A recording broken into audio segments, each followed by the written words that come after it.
Hi, my name is Mike Toledo and welcome to the Dent Time PDR Mythbuster. Now, you might have heard that dry ice can miraculously remove dents from your car due to its extreme cold. Well, we're here to bust that myth once and for all.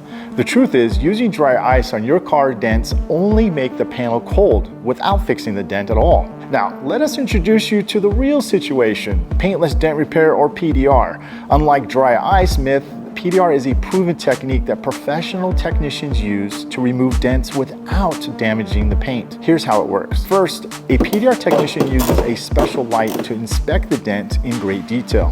Then they use precision tools to access the backside of the dent and apply controlled pressure to push it out gradually. As the dent shrinks, the technician uses a tap down tool to relieve any trapped pressure, ensuring a smooth and even surface.